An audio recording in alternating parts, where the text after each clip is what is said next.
Imagina você conhecer um italiano e entender que ele é o parceiro da sua vida. Buonasera, tutto buonasciente. Só que ele começa a exigir algumas coisas que você vê como normal dentro da sua realidade para seguir como parceira dele e para realizar ali os desejos dele. Isso vai num ponto dele querer começar a ver os ossos da sua espinha dorsal pela sua barriga. E isso é só o início do que esse homem deseja para sentir que você é atraente. E é só o início, não do que ele pede, mas do que ele faz para você chegar ali nos objetivos dele. Essa é a história do Marco Mariolini e, por incrível que pareça, o pior e mais bizarro eu ainda vou contar aqui para vocês.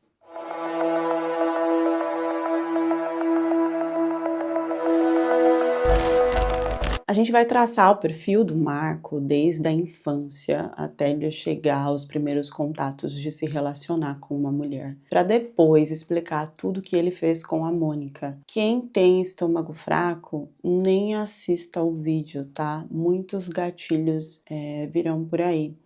Eu peguei essa história, já estou há mais de 3 semanas estudando tudo detalhadamente, porque ela traz muitos pontos de como um homem narcisista, enfim, várias outras coisas esse cara é. Ele envolve a mulher para chegar aonde esse cara conseguiu chegar. Ele nasce no dia 13 de abril de 1959 na Itália, na província de Brescia. Tem um pai simples que é motorista e que aguenta muito a esposa, porque a esposa ela é controladora, ela tem vício de limpeza, então ela tá sempre limpando a casa e querendo tudo impecável. E ela não trata o Marco na infância de uma forma legal, não. Ele começa a ter um problema, uma doença no estômago aos 2 anos. E a mãe não tem paciência nenhuma e resolve então pegar ele pelas canelas, né, pendurado de cabeça para baixo e sacudir mesmo na varanda, na janela de casa, até ele parar de chorar ou reclamar por causa de dor. Ele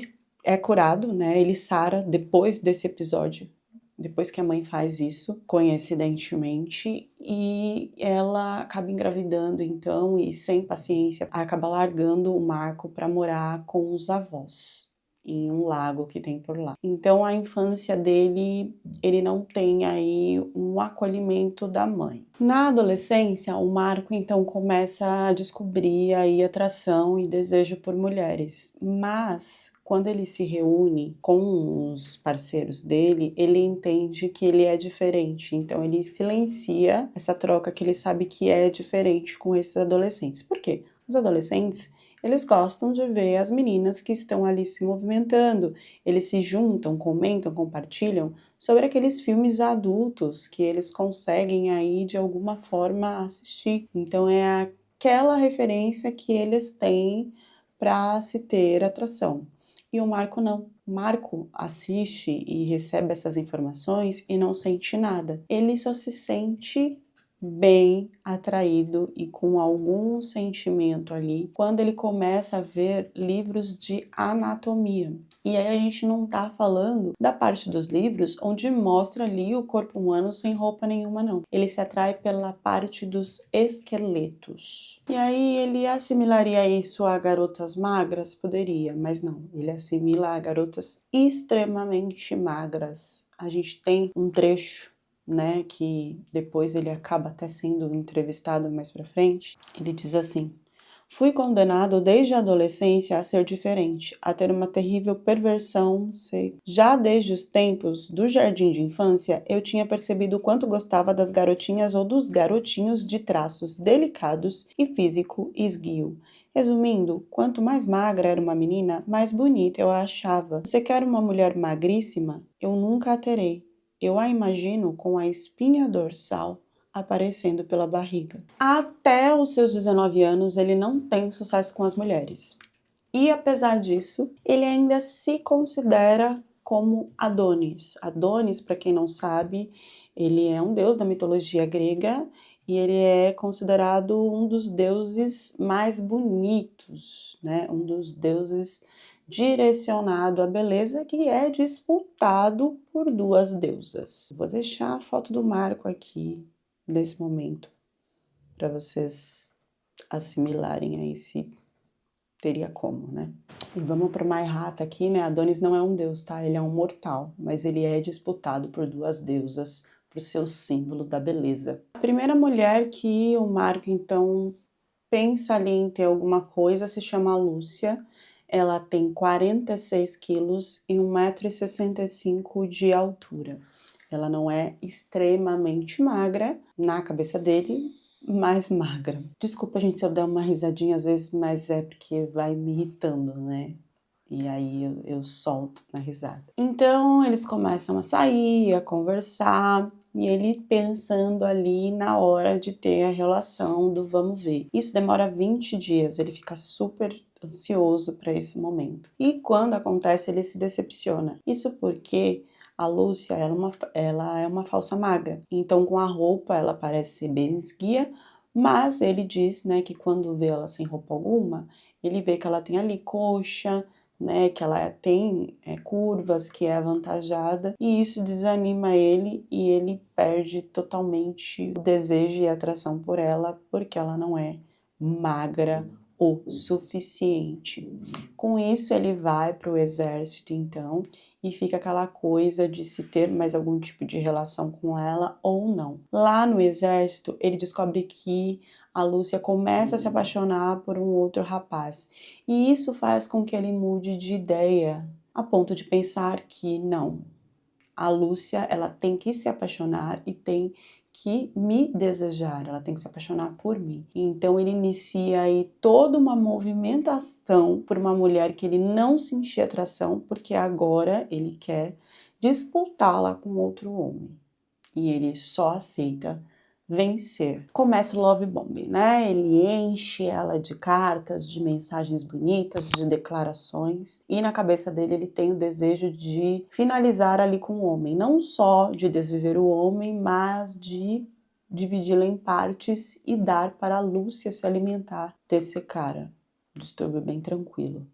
Vai piorar, tá, gente? 19 de abril de 1980, ele se casa com a Lúcia, mas antes disso, ele faz um jogo bem pesado de manipulação, tá? De love bombing, e depois colocar defeitos. Então, ao mesmo tempo que ela é a mulher adequada para a vida dele, ela vira a mulher inadequada para a vida dele em segundos. Então, ele desequilibra ali o pensamento dela, as emoções e sentimentos, a ponto dela se sentir errada e querer consertar para ficar com ele. Nisso ele joga a questão de que ela não está magra o suficiente para que ele se sinta atraído. Ele faz então com que a Lúcia jejue por vários dias. De 46 quilos, ela vai para 40 quilos. E aí ele resolve casar com ela. 40 quilos não é o suficiente para o Marcos. E ele então começa a pensar e a falar para ela que se ela emagreceu 6 quilos, ela pode emagrecer mais. E eles fazem esse pacto então,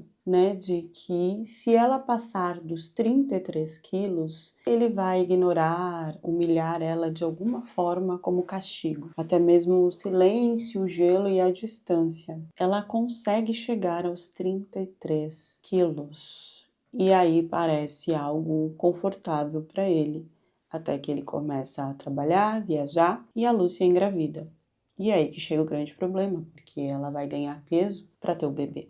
E a repulsa dele aumenta. Ele fala mais ou menos assim, ó: foram meses trágicos, eu não conseguia nem tocá-la, roçar nela, senti uma sensação de repulsa mesmo. Eu fui obrigada a olhar ao meu redor e a procurar outras mulheres. Conheci as primeiras anoréxicas. Minha esposa atingiu, eu me lembro, 33 quilos, o peso mais baixo que ela alcançou. Quando depois ela voltou a ter 35, 36, já não me agradava mais, porque eu já tinha me acostumado com o aspecto dela com 33.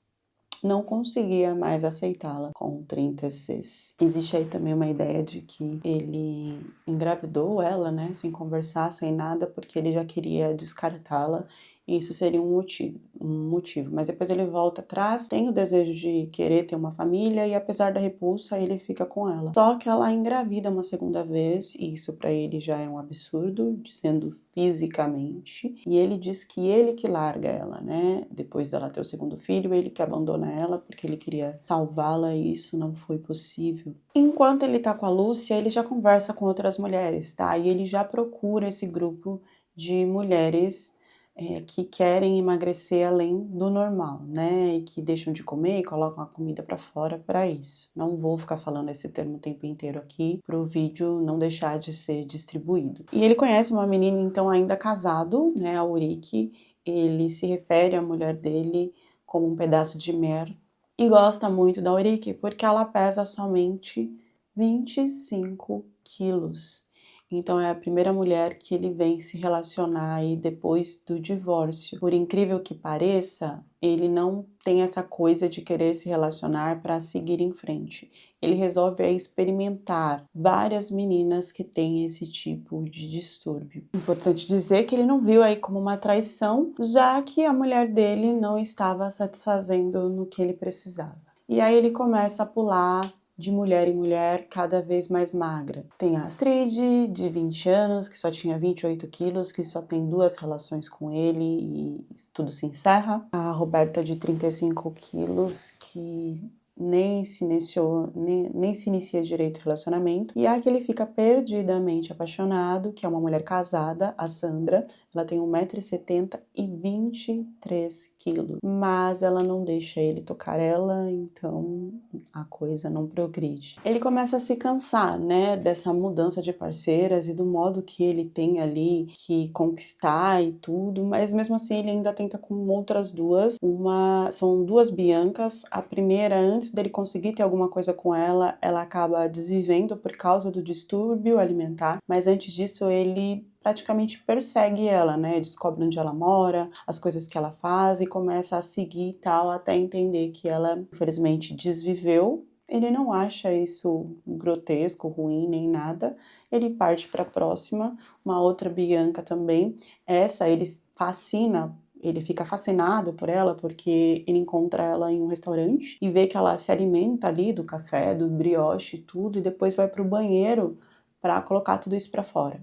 E aí ele fica encantado com isso, que é o que ele deseja, né? Que uma mulher não se alimente para ter ali o padrão que ele quer. E ele vai atrás dela, na casa dela, descobre onde ela mora, tudo, coloca um capuz, fica esperando ela chegar para ele conseguir o endereço dela. Ele pede se ela quer tomar um café nesse momento que ele conhece ela no restaurante. Eles tomam um café, vão embora, ele persegue ela, entende onde é o endereço da casa dela.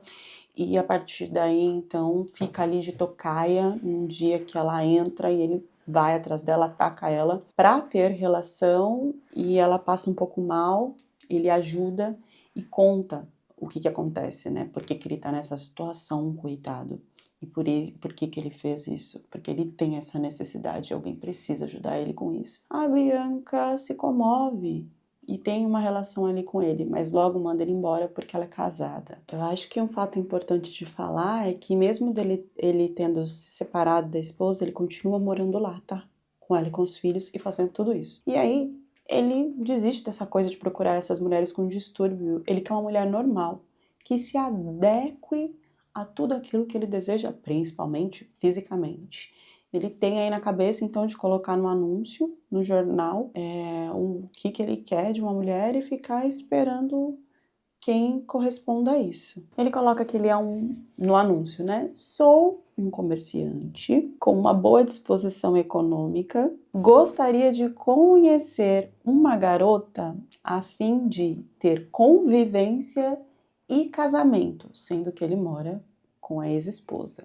E coloca lá que essa garota tem que ter entre 18 e 50 anos e que tem que ser extremamente magríssima, ou seja, esquelética. Por incrível que pareça, 20 garotas na época responderam o mar. E entre elas está a Mônica, que é a que mais encanta ele. E por incrível que pareça, gente, sim, é agora que começa a história de relacionamento que eu quero contar aqui pra vocês, mas foi importante trazer esses detalhes da vida do Marco antes, porque agora a gente vai viver aí tudo que a Mônica vai passar como se ela não soubesse desse passado, que é muito importante como alerta para nós. A Mônica nasceu em 1971, ela tem 23 anos e ela tem uma família tranquila, tem 3 irmãos, é a mais velha, tem uma boa convivência com a mãe e com um padrasto que sempre teve ali a imagem de pai para ela. E quando ela vê esse anúncio então no jornal do Marco, ela não entende por que ela fica curiosa e atraída, mas ela responde e então marca um encontro com ele numa estação onde eles conversam e o Marco abre sinceramente o gosto dele e ela em nenhum momento acha estranho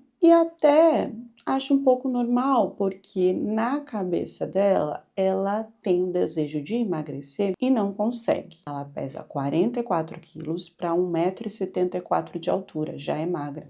Mas ela tem o interesse de emagrecer mais, ela não tem ali uma boa troca com o seu corpo físico e com a comida. E isso abre a porta que o Marco tanto estava procurando, né? Uma mulher que estivesse aberta e que ainda não tivesse ali uma boa relação com a comida. Ela confirma para ele que às vezes, tá, não é um distúrbio ali frequente, que ela jejua e come e põe tudo para fora. Pronto. Achou aquilo que ele precisava, né? Eles começam a se relacionar ali entre 6 e 7 meses, só que o Marco, ele tem outras mulheres. Ele não conta isso para ela. E ele ainda continua em contato e se relacionando com a ex-esposa. Ele entende que a única coisa que ele não conseguiu conquistar e controlar é a Mônica. Em 1995, em junho, ele encerra de vez a parte relacional com a ex-esposa, apesar de ainda morar junto com ela e com os filhos, e coloca na cabeça que ele precisa morar com a Mônica. Em uma outra casa? Não, no mesmo lugar que ele tá ali com a esposa. E é isso que ele envolve a Mônica a fazer. Vamos morar juntos, com a minha ex-esposa e os meus filhos. A Mônica, então, se vê numa situação que ela acha que não vai funcionar, né? Acho que qualquer pessoa pensaria, não, eu não quero isso. E aí, no exato momento, ele agride ali a Mônica com chutes, socos na frente da esposa e dos filhos. E depois disso, ela aceita, então, a morar com ele. Apesar, né, desse desejo de posse e controle pela Mônica, ele ainda não acha que ela é perfeita não, tá? Ele fala que ele ficaria muito feliz e atraído caso ela conseguisse emagrecer mais. E aí eles então vão morar juntos em um apartamento onde ele tem uma loja de antiguidades e ali começa o controle surreal, né? Aquelas frases que a gente já sabe, se você sair daqui, eu perco a minha vida, nós temos que ficar juntos 24 horas, caso você saia daqui, eu te procuro em qualquer lugar do mundo. E isso começa a afetar ele financeiramente, né? Porque ele já não tem mais força e não tem mais objetivo em trabalhar. Ele quer ficar ali 24 horas com a Mônica para fazer ela definhar e ficar no perfil que ele deseja. A Mônica tinha então umas economias e ele se apossa dessas economias. Ela tinha 2 apartamentos no valor de 76 milhões de liras e ele consegue se apossar desse dinheiro. Ele consegue fazer ela vender e transferir esse dinheiro para a conta dele. Uma frase que ele fala, né? Ela não teria tido mais escapatória. Eu a teria levado à morte certa por desnutrição, obrigando-a a emagrecer cada vez mais. Teria simplesmente dado livre vazão à minha libido até a morte de ambos. Com tudo isso, tá? Ela tá prometendo emagrecer. Ela chega aos 42 quilos e promete chegar até os 33. E aí se inicia aquela montoeira de regras, né? Ele decide quando ela jejua, que não pode comer, tudo que vai pôr pra fora. Ela tem uma balança do lado da cama pra ela pesar todo dia quando ela acorda. E se aumentar alguma grama, ele já vem com aquela coisa. Você não me ama, né? Porque você não quer emagrecer. Ela não pode comer ali uma casca de queijo que for sem a supervisão dele. Quando então eles iam em um restaurante, ele era bom de garfo. Então ele comia e ela tinha que ficar ali, tomando um chazinho. No máximo comer umas casquinhas do queijo. Ele também dava chiclete pra ela, porque aí ali tinha um açúcar e tal, que fazia ela se manter um pouco viva, se é que a gente pode falar dessa forma. A Mônica então chega aos 38 quilos, mas ela para de menstruar, né? Um sinal de que tem alguma coisa muito de errada. E ele continua seguindo o plano. ele diz que ele se sente muito inseguro perto dela. Olha só, né? Que bizarro. Ele tem medo dos planos e das ideias que ela pode ter para tramar, para sair daquela situação. Então ele faz tudo para ter o controle sempre, dela não conseguir abrir um pouquinho que for da mente para pensar e sair daquilo. Uma outra coisa que acontece também é quando ela percebe que eles saem para o restaurante, alguma coisa assim, percebe que ele não tá perto, ela procura, gente, restos no lixo para tentar sobreviver. E aí tem um episódio no restaurante que ela não está se aguentando mais. E ela pede um prato de comida. E ele fala que não, que ela vai demorar 2 semanas para desfazer daquele prato, né? No corpo. E aí ele vai no banheiro, esse prato chega, ela começa a comer, começa a gritar, tentar tirar o prato de comida dela. Ela corre para a cozinha do restaurante tentando comer o prato. Esse cara dá tapas nela, tira a comida, faz tudo e ninguém no restaurante se intromete ou faz alguma coisa. Esse foi o auge da Mônica e o início de um surto que eu acho que ela demorou muito para ter. E em todo esse tempo, a família dela nunca soube de nada ruim que estava acontecendo com ela. É normal, né, quando um narcisista envolve, controla e manipula dessa forma, que você fique sem seu dinheiro, sem sua vida, sem seu brilho e sem o contato de amigos e de família. Bom, gente, o que acontece então é que ela vai desesperada para casa, ela não consegue comer esse prato e ele então coloca ela de castigo. Pede que ela tire todas as roupas e durma no chão, frio, sem nada. Quando ele adormece, ela continua o surto. Ela pega o primeiro martelo que ela encontra e dá vários golpes nele até entender que ele não está mais vivo. Aí ela liga para a ambulância e, por incrível que pareça, esse cara sobrevive. Ela confessa tudo o que fez. E esse cara sobrevive. Vocês estão achando que a história vai acabar aqui, né? Vai não, gente. Vai ser pior. Por incrível que pareça, vai. Ele fica em coma, fica 8 dias numa clínica, se recupera e volta a morar com a ex-esposa. A Mônica fica numa clínica e então vive uma prisão domiciliar na casa da avó. As coisas poderiam ter ficado assim, só que não. O que acontece é que ele é perdidamente obcecado por ela e ele não consegue ficar longe. Ele tá livre, mas ela tá em prisão domiciliar com a família, onde vai caindo a ficha dela de tudo que aconteceu. Pois o Marco vai até o promotor, né, do caso, falar que ela não era culpada, que ela tentou se salvar, que se ela não tivesse feito isso, ele teria acabado com a vida dela. Ele chega a escrever um livro onde ele detalha toda a caça dele com essas mulheres, escreve coisas alarmantes e absurdas, por isso que eu trago tantos detalhes aqui para vocês. E ele tenta de várias formas contato com ela, a ponto de mandar o próprio livro dele para ela.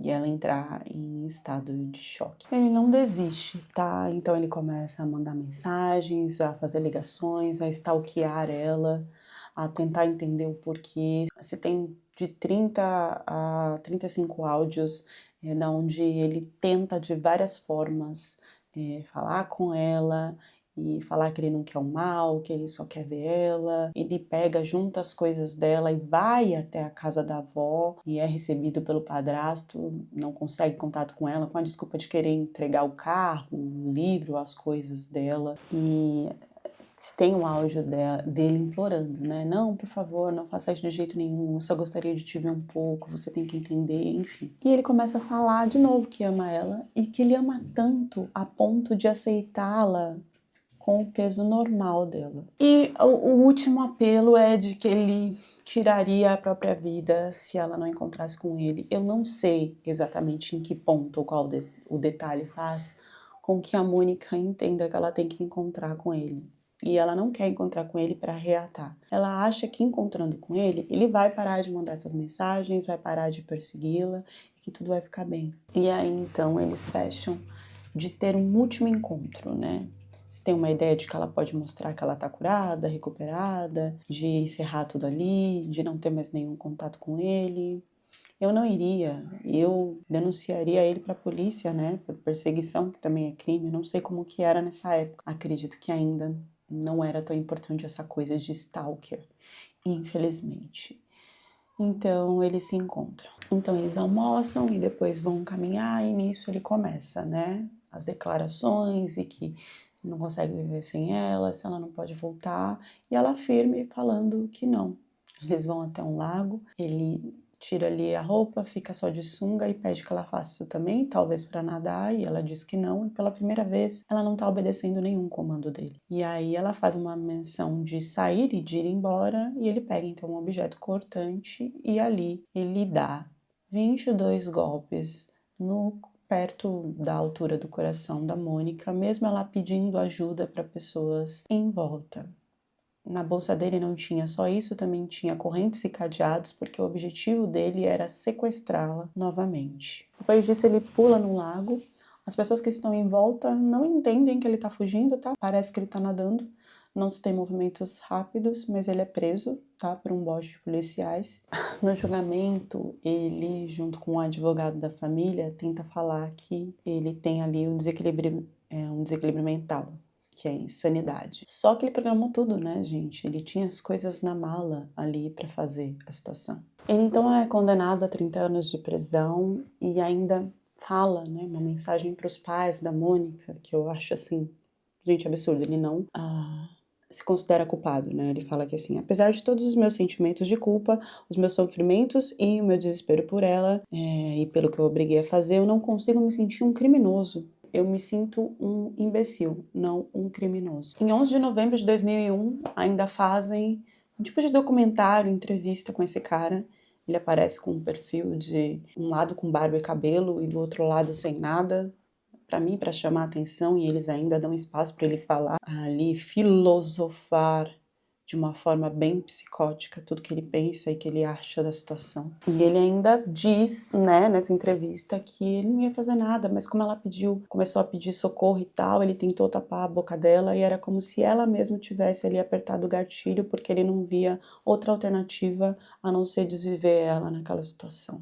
Então, em 2021, ele terminou ali de cumprir a pena dele, uma parte da pena efetiva dos 30 anos, e foi direcionado para uma clínica, ala psiquiátrica, que eu acredito que não vá sair nunca de lá, né? Não sei se como uma comemoração ou não, ele só pesa 40 quilos e não consegue ingerir muita coisa.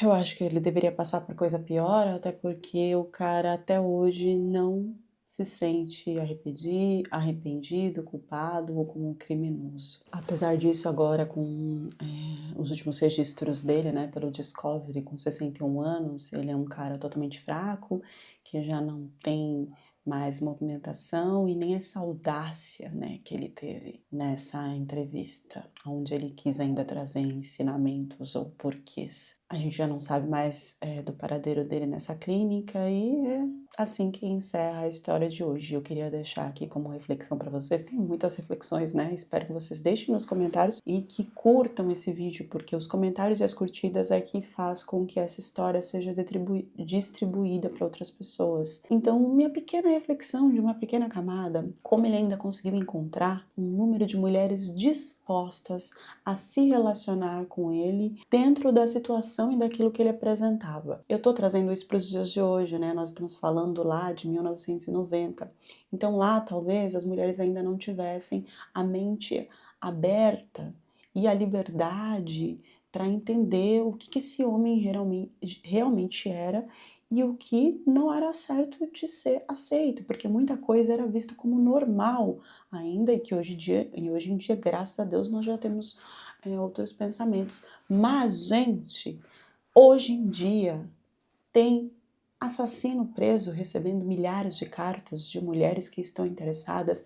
Então, assim, os homens, não importa o que eles sejam, existe um número grande de mulheres ainda interessadas em se relacionar, mesmo que mostre que aquele homem fez um terror absurdo na vida de alguém ou que ele apresenta sinais que não nos traz nenhum tipo de segurança, de conforto, estabilidade ou crescimento na nossa vida. Então, sempre, independente do que o homem seja, que estou falando de homens ruins, ele tem um cardápio, um menu de mulheres para escolher. Então, que nós pensemos sobre isso. Deixem as reflexões de vocês nos comentários e até a próxima história do canal.